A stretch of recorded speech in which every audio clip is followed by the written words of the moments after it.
Hey guys, Jeff from Worldwide Cyclery here. We get a lot of questions about bike sizing, and I personally have some strange, unorthodox views on the whole topic, and so wanted to kind of go over the bike I'm riding now, my personal history as a rider, and some of the bikes I've ridden in the past. This is my current rig. It is a 2017 Yeti 4.5. It's a custom build that I have on there. It is a size XL, which seems ridiculous because I'm 5'8". I'm a short guy. You might imagine I had to do a couple little funny modifications to make this thing work for my height. I'll get into that a little bit later. So to give you some background, I rode and raced downhill growing up. I rode motocross, I rode BMX, been on two wheels for a long time. And riding and racing downhill bikes for so long, I got really used to long wheelbase stable bikes. So I mean, it's pretty simple. The longer the wheelbase is going to be, it's going to be more stable at speed. That's a pretty simple theory. Of course, you're giving and taking, right? The longer that wheelbase is, that bike is feeling more like a limousine as opposed to a sports car. So at high speed in the rough, that long wheelbase is ideal. Super tight switchbacks or slow technical style riding, that long wheelbase is going to become a bit of a hindrance to you. So there's definitely give or takes, and a lot of it ends up being personal preference and what you like to ride. So me personally, coming from riding downhill bikes so much, originally when I started riding mountain bikes, actually, I liked smaller bikes because I came from BMX mostly, and I liked smaller bikes and how agile they were. Then I rode downhill for so long, and I got really used to long wheelbases. So now, when I have my typical trail bike that I use the majority of the time, I just want that downhill bike, long wheelbase, super stable feel. So kind of how that evolved, I obviously rode medium frames for quite some time because that's more my, actual size, as they would say it. Then I tried a large frame. I rode an Evil the Following large. I loved it. It was that bike has a decent sized top to begin with. That longer wheelbase was amazing. I fell in love with that. Then I hopped on a large Yeti 4.5. I loved that thing. I switch bikes all the time. I'm in the industry. It's easy for me to do, so probably every 6 to 8 months I'm changing a bike out. After that large Yeti, ended up selling that, and I thought, okay, what am I going to do next? And Banshee actually had this 29er called the Prime, and it's kind of an older bike. It's aluminum. It has this insanely long wheelbase, this just massive chainstay, and I figured out with the way Banshees are set up, they've got these removable dropouts. So you can actually put the dropout from their 27.5 frames on their 29er frames, and it makes it another, I think it was like 10 or 13 millimeters longer.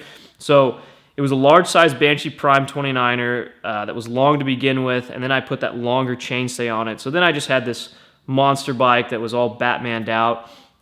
Really enjoyed that thing. It was fun. The suspension platform was kind of average, and it was heavy because it was aluminum. And I got, kind of too jaded from riding carbon bikes for so long prior to trying that thing out.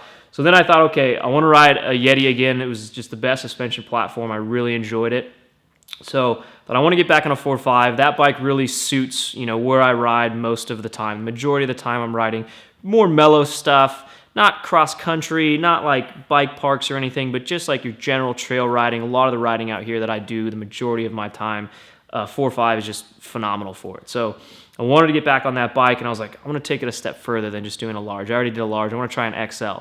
Problem is, me being 5'8", an XL wasn't going to work, right? Because there was just no way I was going to fit a 125 mil dropper post with the size of the seat tube on an XL. So I thought, why don't I just cut the seat tube? Which everyone thought I was crazy to do that, and it was crazy. So I figured let's try it out. I took a carbon seat post, I took a Dremel to it and a drill, and I tried a bunch of different methods to cut it. I don't wish the pain on anyone. It was 6 hours of me sitting in the shop on a Sunday. It took forever. I had carbon dust all in my hair and on my face, and it was all over the shop. It was a total mess. It took me, what took 6 hours, it probably took me an hour to make the final cut on the frame, but the 5 hours leading up to that, I was testing and practicing, and I was taking that carbon seat post and trying to figure out how I could cut it and then, drill the correct slots in there without the thing just exploding into a bunch of carbon, flakes. And that was a lot harder than I thought it was. So, putting a drill into it, it works small if it's a tiny drill bit, but then if it's a larger drill bit, it starts pulling flakes out. And then how was I going to cut this slot vertically and have it centered nicely? it was just a lot of work. And I ended up using a Dremel for pretty much the whole thing to make the cut all the way around. And then I used a tiny drill bit to drill the hole in the front. Then I used a like a dolphin nose style looking Dremel bit to drill the hole bigger, and then a Dremel to slice it all the way down. So it was mostly a Dremel. I didn't use a hacksaw because hacksaw just kept fraying the carbon, and any big drill bit would fray out the carbon as well. So eventually did it. I highly don't recommend it. I did it on a brand new frame, which was ridiculous because it was a really expensive frame. I'm sure it's completely voided the warranty, so I'm sure Yeti's probably not very happy. I'm even telling the public I did it, but it's cool, so we are anyway. But I was able to pull it off. I cut it down. The sizing on these Yetis, you can see how stock tapers down. So this is like the regular 34.9 seat post clamp. It bulges bigger, right? And this ended up being, we had an Evil the Reckoning, a demo bike in the showroom. I measured that, and that has a 35 mil post in it. And the outer diameter of the seat tube happened to be the same as this part down here once it bulged out. So I was like, oh, I'll just use that seat post clamp. So this is actually a seat post clamp from an Evil, and it's intended for an Evil Reckoning that has a 35.0 seat post. It just happens to fit on the Yeti after you chop it off and get past this tapered part. So it's now the exact size of an actual large as far as the seat tube goes, but the top tube is an XL. It's an XL frame. So I have a 32 millimeter stem on there, so it's a super short, tiny little dink of a stem. And so it ends up being a long top tube, but I shortened it up as much as I could with that stem. Super long wheelbase because it's the XL wheelbase. Still pretty short chainstay. These 4.5s have a pretty short chainstay. I personally love it. It's super fun. I mean, it's long, it's stable, it feels like a downhill bike, but it's super lightweight. I really enjoy it. It's not for everyone. Sizing is one of those things it's very personal preference. It's what are you looking to get out of a bike? Do you really care about it being agile, or do you care about it being stable? Because it's all give and takes.